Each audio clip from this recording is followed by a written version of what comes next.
पहा नवीन एपिसोड्स एकदम add free.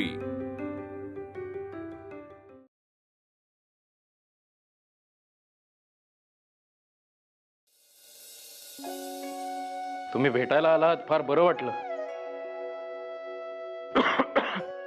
हे 4 दिवस कसे सरले कळलंही नाही। पुण्यात काम निघाले हे समजले तेव्हाच मी निश्चित केले होते तुझी गाठभेट घ्यायची। चला आता कामं झाली, आता निघायला हवं, कारण तिकडेही कामं खोळंबले।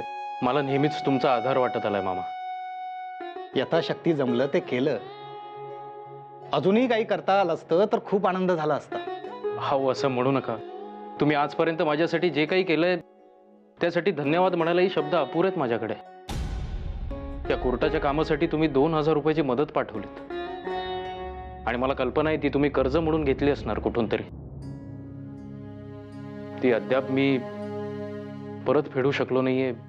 विसरलोच होतो, बरं झालं आठवण केलीस। अरे पैशाबद्दलच बोलायचं होतं मला, पण कसं आणि कधी बोलावं हे कळत नव्हतं। मामा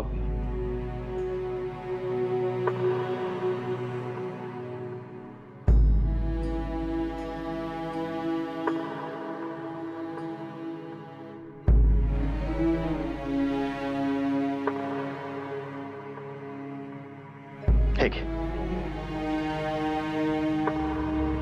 ठेव।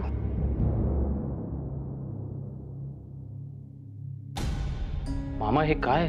मी आणि माझे स्नेही रंगनाथ मुदोळकर, देवराव विनायक, पांडुरंग गोविंद अशा 4 वकिलांनी मिळून ही 1200 रुपयांची वर्गणी गोळा केली। असू दे, आता तुमची इच्छा आहे ना शाळेमध्ये ग्रंथालय सुरू करायची, त्याच्यासाठी मदत। मामा आधीच तुमच्या ऋणाखाली दबलोय मी, आता आणखीन हे नको। अरे कसलं ऋण? फिटलं असं समज। तुम्ही जे कार्य करतायत, तू, बळवंतराव आणि तुमचे सहकारी केसरीमध्ये, न्यू इंग्लिश स्कूलमध्ये, अरे ते फार थोर आहे। असं काही करणं आम्हाला जमणार नाही। आपल्या 4 पिढ्यांमध्ये कोणीही तुरुंगवास भोगला नाही, तो तू भोगलास, आणि तेही चोरी चपाटीसाठी नव्हे तर समाजाच्या हितासाठी। म्हणून हे ठेवा, आमच्याकडून फुल ना फुलाची पाकळी समज।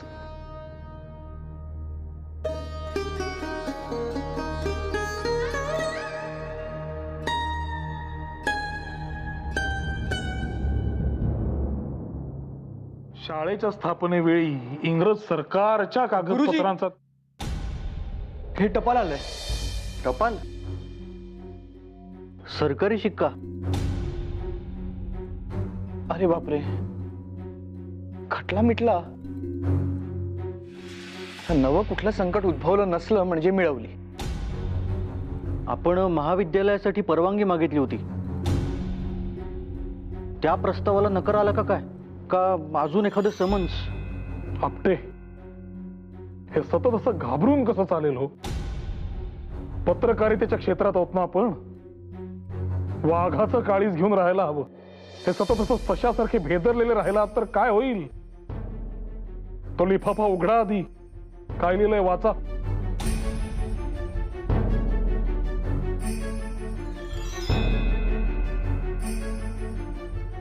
सरकारी आदेश आहे, यात असं लिहिलंय की लॉर्ड रिपन यांनी एक नवीन कायदा केलाय आणि त्याची सविस्तर माहिती देणारा कागद या पत्रासोबत जोडलाय। गुरुजी, लॉर्ड रिपन कोण? लॉर्ड रिपन म्हणजे व्हॉइसरॉय ऑफ इंडिया। व्हॉइसरॉय म्हणजे कोण? इथल्या सगळ्या साहेबी अधिकारांहूनही मोठा, सगळ्यात मोठा अधिकारी। इतक्यात जो हंटर आयोग आला त्याची नेमणूक यांनीच केली होती, आणि एकूण उदारमतवादी व्यक्ती असं लौकिक आहे यांचा। भारतीयांना अनेक अनुकूल असे नियम यांनी आणले। अहो आपटे, वाचा तरी पत्र। सहनशक्तीचा अंत बघताय का? नाही तर आणा, मी वाचतो।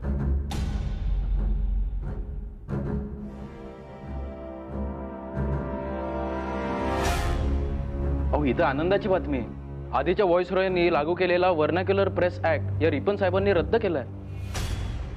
काय सांगताय काय आगरकर? हो, म्हणजे आता देशी भाषातील वर्तमानपत्रे सरकारी धोरणांची चिकित्सा करू शकतील। त्यावर घातलेली बंदी काढून टाकण्यात आली। वा वा वा, उत्तम. खरोखरच आनंदाची बातमी आहे आपल्यासाठी. बर का दीनानाथ, व्हर्नाक्युलर प्रेस ऍक्ट हा लॉर्ड लिटन यांनी आणला होता. याला द गॅगिंग ऍक्ट असं सुद्धा म्हणायचंय. या ऍक्टमुळे ब्रिटिश सरकारला वृत्तपत्रांची सगळी मालमत्ताही जप्त करण्याची परवानगी मिळाली होती. त्यामुळे ब्रिटिश सरकार विरोधात ब्रही काढणं शक्य नव्हतं. सतत डोक्यावर टांगती तलवार, जप्त होईल की काय. पण आता तसं भय नाही. म्हणजे हा कायदा रद्द झाल्याने वृत्तपत्रांना मोकळेपणाने काम करता येईल ना? अगदी योग्य. वा, बघा बळवंतराव, गुरुजींच्या तालमीत पट्ट शिष्य कसा तयार होऊ लागलाय ते. बळवंतराव, अहो ही तर आनंदाची बातमी आहे. मग आता तुम्ही कुठल्या विचारात गुंतला आहात? विचार करतोय या रिपन साहेबांनी हे पत्रक आपल्याला केसरीला का पाठवलं. म्हणजे इतक्या प्रांतांमध्ये इतकी वृत्तपत्र आहेत, त्या सगळ्यांना त्यांनी हे पत्रक पाठवलंय की आमच्यावर टीका करा म्हणून आपल्यालाच. म्हणजे यात काय गौड बंगाल नसेल कशावरून? नाही बळवंतराव, मला तसं वाटत नाही. याचा अर्थ एकच आहे बळवंतराव. केसरी हे सर्वाधिक खपणारे वृत्तपत्र आहे अशी जाहिरात तुम्ही छापली, त्याची दखल ब्रिटिश सरकारनेही घेतली. असेल असेल, तसेच असेल. कृष्णा, चल आता हे 4 घास खायचे पटकन. कृष्णा, हे 4 घास आता संपवले नाही तर मी एक धपाटा मारे ना जोरात. आ कर, चल. अगं आ कर ना, खा ना लवकर. का असं वागतेस? मारू एक धपाटा खरंच? ताई, कृष्णा ग, काय हो ताई, काय झालं? अहो बघा ना, अजिबात खात नाहीये, एक घास खात नाहीये. इथे माझ्या अंगात जराही प्राण नाही. सकाळपासून नुसतं खाल्लेलं सगळं उलटून पडतंय. खा ना, जोरात देऊ धपाटा. राहू द्या हो, तिला कशाला. बाळा, कृष्णा इकडे ये. ये इकडे बाळा, ये ये. शाण बाळ ते, लहान पोर, त्याला काय समजतंय. तुम्ही शांत व्हा बरं. कृष्णा बाळा, आईला त्रास होतोय की नाही? हा, मग ती द्या इकडे. मग असं वागणार का तू? नाही ना. आता छोटं बाळ येणार आहे की नाही, मग कृष्णा कोण होणार आहे? कृष्णा ताई होणार आहे. मग ही अशी हट्टी आणि रडकी ताई चालेल का सांग बरं मला? हा, खाणार ना? खाणार? शाण बाळ ते. हा, आणि तू हसलीस की नाही की मग ते बाळ पण हसणार. हा, अगदी असं. ताई, तुमच्या पोटात काही राहत नाही म्हणालात तुम्ही. हे अन्न काही पचत नाहीये तुम्हाला. मी तुमच्यासाठी लापशी करते. कृष्णा, आता आहे ना आपल्याला एक छोटा भाऊ येणार आहे. मग तो एकदम असं तालेवर होणार. हा, काय बोलताय बहिणी? आता बरे घास जात आहेत चटा चटा. तू यशोदा काकूचंच ऐक फक्त.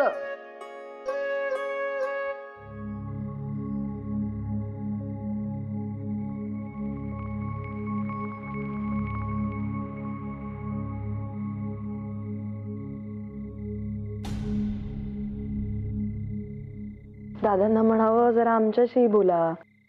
चांदूबाबाची गोष्ट सांगा हवं तर. तू कशाला घेतलीस हिला? मला झोपतीये ती. मला हाक नाही का मारायचीस? ये बस, ये ये सावकाश.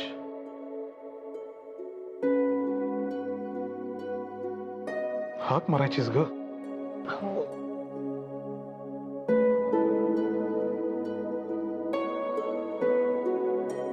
हाक मारणारच होते, पण तुमची तंद्री लागली होती की छान. काय चंद्र बघत होतात का काय? नाही, मग कॉलेज. म्हणजे सध्या फक्त कॉलेजचाच विचार सुरू आहे मनात. शाळेचं शिवधनुष्य तर पेललं, आता कॉलेज सुरू करायचा विचार आहे. मग कराल की सुरू, त्यात काय अडचण आहे?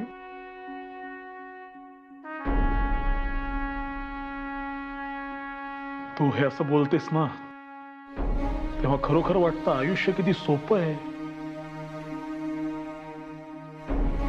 पण कॉलेज सुरू करणं ही काही सोपी गोष्ट आहे का?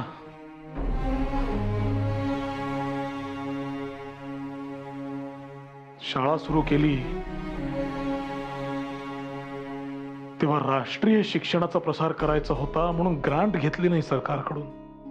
विद्यार्थी फी देतायत खरे, पण संबंध शाळेचा गाडा ओढणं दिवसेंदिवस अवघड होत चाललंय.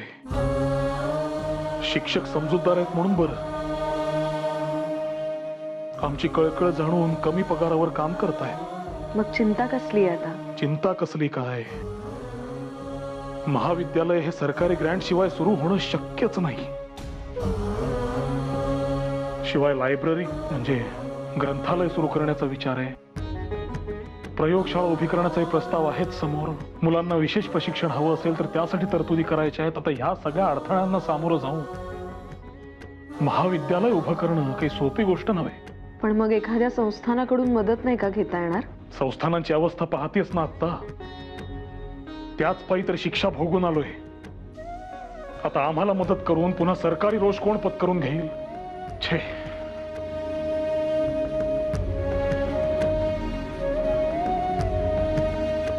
हे कॉलेज म्हणजे हाती येईल न येईल असं स्वप्न होऊन बसलंय.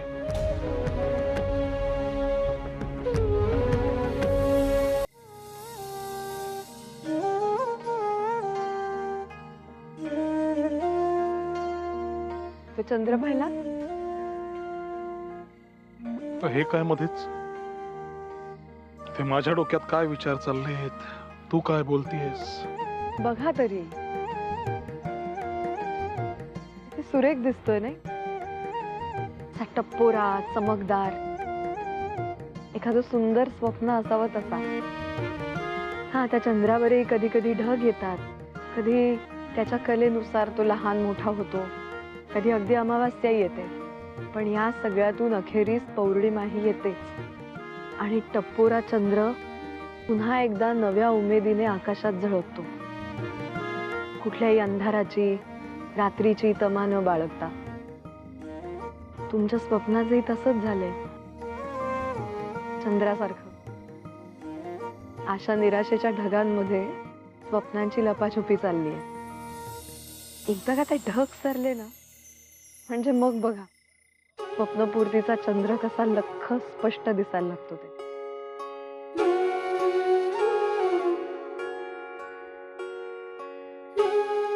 तुम्ही तुमच्या या डोळ्यांनी पाहिलेलं कॉलेजाचं स्वप्न नक्की सत्यात उतरणार. कारण स्वप्न नेहमी तीच सत्यात उतरतात ज्यांच्यावर आपण मनापासून विश्वास ठेवतो, होय की नाही? काय बघताय? बघतोय माझ्या डोळ्यातली स्वप्न तुझ्या डोळ्यात साकार होताना बघतोय. आशेची पौर्णिमा तुझ्या डोळ्यात उतरताना बघतोय. भामी, कधी मला असं वाटतं आपल्या मुलांना माझ्यापेक्षा तूच जास्त चांगलं घडवशील. मी म्हणजे पुस्तकं, व्यवहारी गणित शिकवतो आणि तू व्यवहारी जगणं सोपं करण्याचं समीकरण शिकवतेस.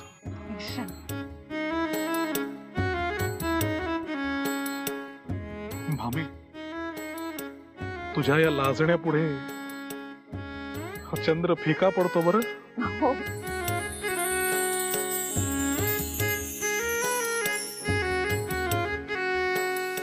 विद्यार्थ्यांची संख्या हजारावर गेली बळवंतराव. खरोखर आनंदाची आणि अभिमानाची बाब आहे. तुमचा चेहरा का पडलेला आपटे? नाही, पटसंख्या वाढते ही चांगलीच गोष्ट आहे, परंतु आता हा मोरोबादारांचा वाडा आपल्याला अपुरा पडू लागलाय. तातडीने एखादी नवीन जागा बघायला लागेल, अन्यथा काय? अन्यथा प्रवेश बंद करावे लागतील. नाही, अंथरूण पाहून पाय पसरावे असं माझं स्पष्ट मत आहे. म्हणजे आता या विद्यार्थ्यांना तुम्ही येऊ नका, तुम्हाला प्रवेश मिळणार नाही असं सांगायचं? त्याशिवाय दुसरा उपाय काय आपल्याकडे नामजोशी? आपटे, पण हे कसं शक्य आहे? कसं सांगणार त्या मुलांना? अहो, केवढ्या आशेनं येतात ते आपल्याकडे. अहो, आशेने तर माझी मुलं माझ्याकडे येतात, काहीतरी मागतात. पण सगळ्या मागण्या पूर्ण करत नाही ना आपण. त्यांनाही नाही म्हणतोच. मला हे पटत नाही. आपण असं करूया का, आपण आधी जागा तर पाहून घेऊ. नाही, जागा बघायला काही हरकत नाहीये, पण एखादी जागा पसंत पडली तर ती विकत घ्यायला पैसे आहेत का आपल्याकडे? हेच म्हणणं आहे माझं. एकच पर्याय उरतो, फी वाढीचा. आणि तसंही आर्यभूषण मध्ये खड्डा पडला की शाळेचेच पैसे वळवतो ना आपण. हो, आणि आत्ताच आपण छापखान्यात नवं यंत्र बसवून घेतलं. नाही म्हणजे त्यानं आपला खर्च आटोक्यात येणार आहे हे खरं, पण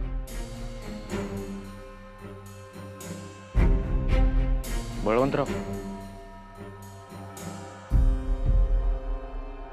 तुम्हाला काय वाटतंय? मला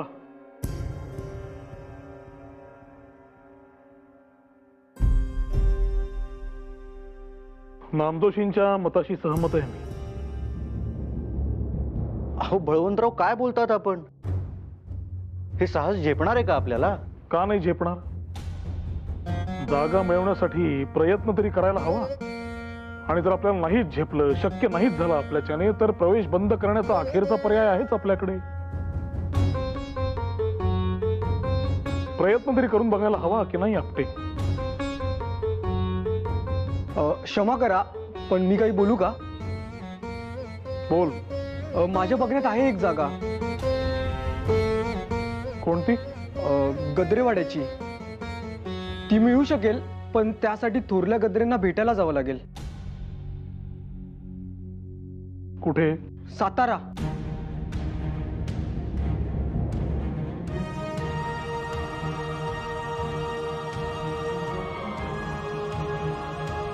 सातारा.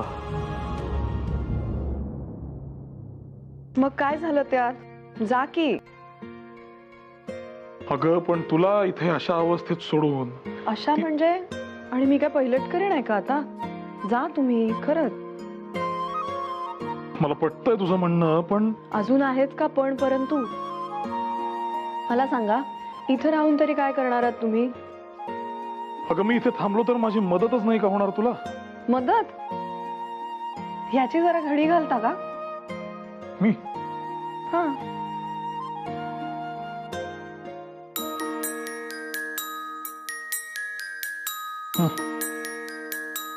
छान आहे घडी. म्हणजे ह्यात तरी काही मदत नाही.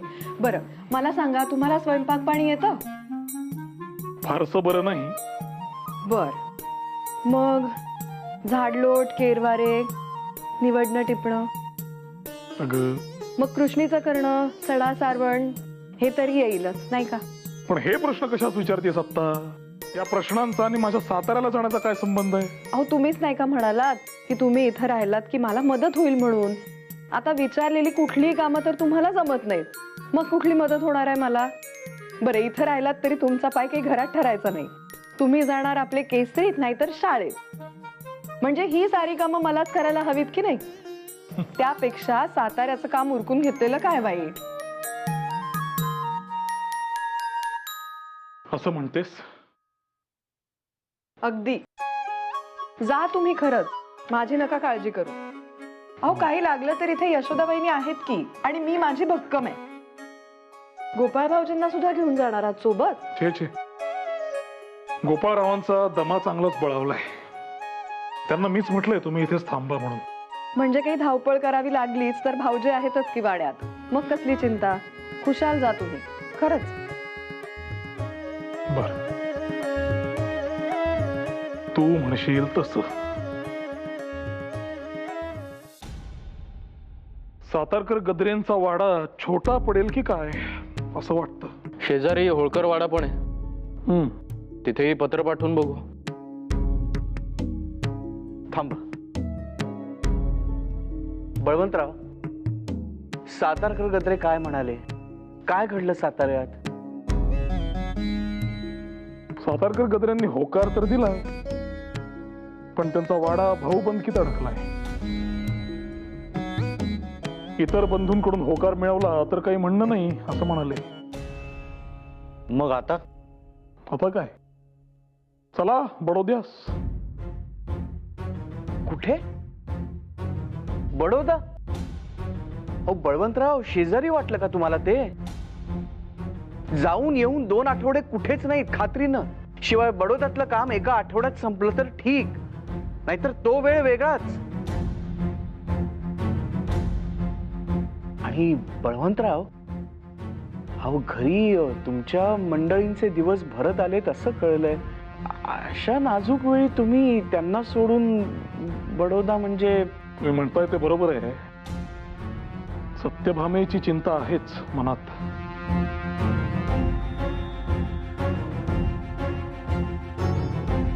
परंतु काम थांबवून कसे चालेल? राष्ट्रकार्याचे कर्तव्य प्रथम.